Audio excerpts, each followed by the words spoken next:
My name's Aniya. Hi, I'm Muela. Hi, I'm Derine. And we are members of Armstrong's up-and-coming Black Student Union. A little bit about us, a little bit of what we want to do is that we want to formalize the space that we have in the equity room for Black students and really, get into the nitty-gritty of kind of what's going on as a Black student at Armstrong High School, Mm-hmm. Things we're going through, things we're feeling, as well as just, also fun things as well, We don't want it to just be depressing. I think the goal was to create a space where being Black wasn't the focal point of your identity and that you were able to express, the other parts of what makes you who you are.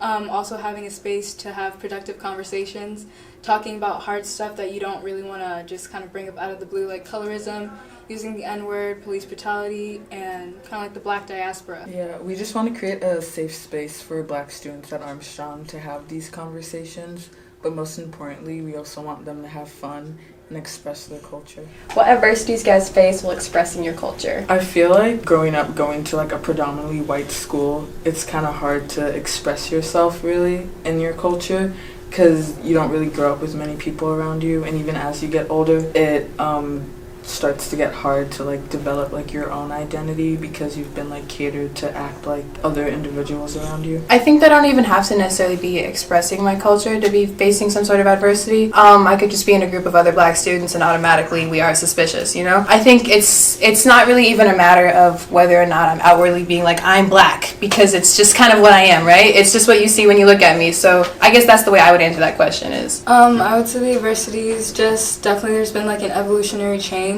within how African people are treated. I feel definitely when I was younger, it was kind of a stigma attached. It was kind of taboo with the food that we ate, with how we spoke, our accents were always getting made fun of, or kind of just being proud of where you came from, versus now where Afrobeats are popular, people want to wear their dashikis every now and again, try their fufu here and there. Of course. I mean, there comes with that little bit of cultural appreciation. I definitely see that, but it's a lot of cultural appropriation where you take the parts that you want and you leave the rest for everybody else who has to deal with that.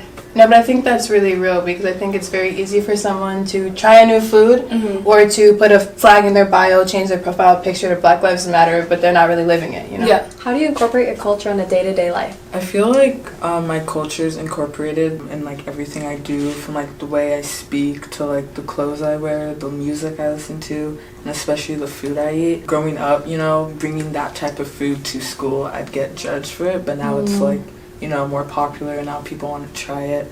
So I feel it's just always been there, but not many people have noticed it. I think for me, the most physically outward way I express my culture would definitely be my hair. Of course, I've got dreadlocks. I think that is maybe not a style you would necessarily be used to seeing on women or, specifically women of my complexion. I think that in having this hair, it does come with its own things, People definitely treat me differently since I've gotten locks in my hair.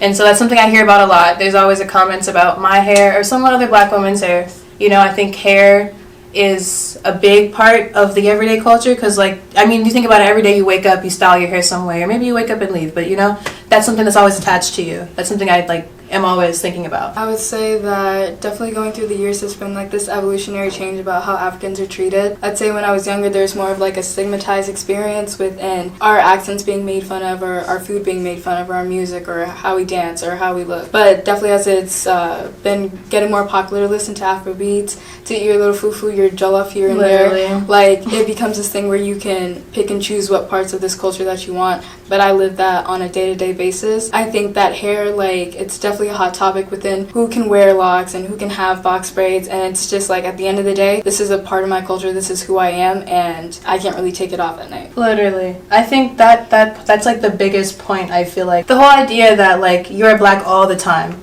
There is not one day that I get to not be Black. Even if I go home and I don't talk the same way, if I take off all this, even if I shave my head, you know what I mean? I'm still I'm still Black, you know what I'm talking about? Yeah. Versus, those people who get the braids, they use the slang, they can listen to the music, even adopt some of the styles and mannerisms, but ultimately they can take all of that off. You know what I mean? They don't have to live that. When it comes to being pulled over by the police, you can easily switch up how you talk. No, literally. And, nobody's gonna judge you by how. And I think that's the big takeaway from this entire thing is think about the privileges that you have, and everyone's got them. Whether some of us will have our own. I'm benefiting from being lighter than other Black people. Of course. I'm definitely aware of that. I'm benefiting from being a woman because of how Black men are treated in society. Right. I'm benefiting because I'm cisgender and I don't go through those experiences. I acknowledge that I also have privilege, but also being aware of where you're standing. Tell your Black friend you love them. What issues is your culture facing right now in society? I think that I would just like to speak in like a larger context of like the criminalization of just being black. Like obviously we live in a very, heated place right now for police brutality, and we kind of have like a national lens on us. But I'll let you speak to the larger part of that. I'm just going to say like containing like within the school or just like within your day-to-day life, kind of having the cops being called on you for simply just being black, like living your life. Or like in the school sitting down, you could be sitting down in the senior hall and being profiled, like where are you supposed to be, what class are you doing right now, like that is like a day-to-day basis where it's exactly why they're coming up to us. Like I was sitting down in the senior hall, these white kids skipping, just laughing, being loud. I'm sitting down working on my English homework, but I get profiled like what's your schedule right now, where are you supposed to be. Those are the kind of different struggles where it's literally just a crime to sit down and be black. You're not even doing anything wrong. Literally. And to kind of like segue onto that, like specifically you touched slightly on like police brutality. I think living in Minneapolis, living in Minnesota, that's kind of a big thing that's, been happening for the last few years. Of course it happens everywhere, but this is Minneapolis Police Department has been showing out for sure. I think every few days you wake up and you see a new black man, dead, gunned in the street. And not even just black men, honestly just men of color, people of color in general. But I think also to speak, on just within the school, like problems I think that we face is very, very heavy on the over-policing of black students. I think if you even look at our staff, all of our staff is black. We don't have any black teachers, but we have a lot of black staff because that's who they have to deal with the troubled students, you know what I mean? And the way that white staff talk about black students, the way they look at you like you're already doing something wrong, you literally could just be existing and they already think you're up to something sneaky, you know what I mean? And it's mostly white girls who are always vaping in the bathroom. No hate, that's who it is. So go police them. Back to like what Muela was saying, like about just you could just be doing whatever. I feel like that really like speaks to me a lot more because I could be like, for instance, there was a time I was at a park with some friends and we were just making a TikTok.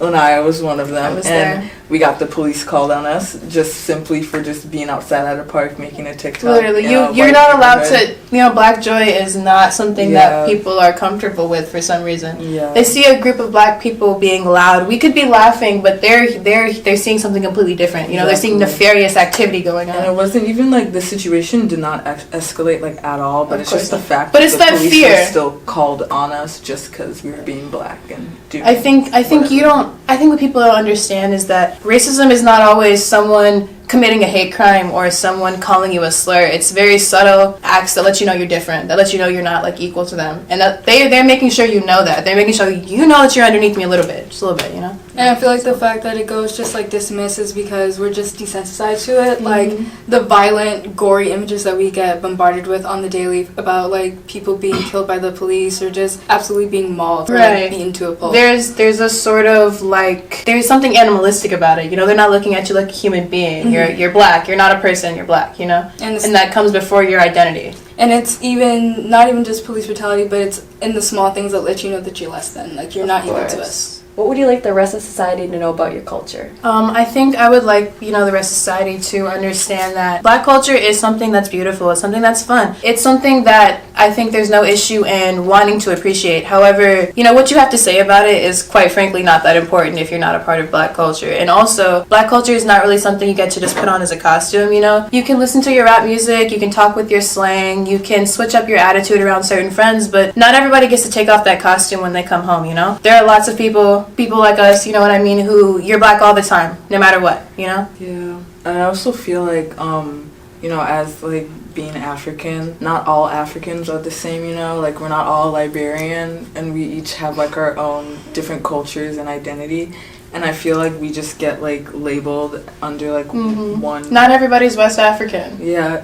Not all East Africans are Somali. Literally, exactly. So many things like that. We just get labeled as African, but it's like it's so much more than that. Africa's not the country. You're from your own country. Speak African. Literally. So I would say, just as a general speaking, like black people are not a monolith. That we are all different. We all have different aspects of ourselves. We all come from different backgrounds.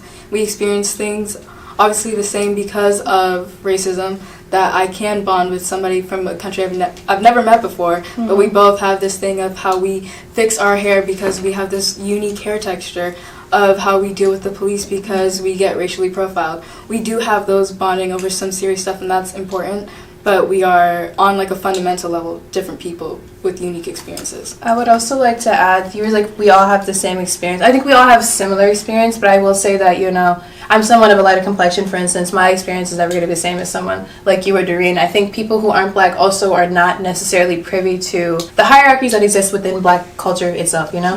I think colorism is a topic that people who aren't black or people who aren't people of color wouldn't even understand. A white person, if I told them what colorism was, I think they'd be like, what are you talking about, you know? I literally had to tell my friend what colorism was. They'll literally be like, what do you mean you're all black, you know? But I think there's so many intricacies to black culture, which brings me back to my point. You know, you're a visitor in black culture, so I feel like you shouldn't act like you just can do whatever you want. Yeah, Black Lives Matter, yeah.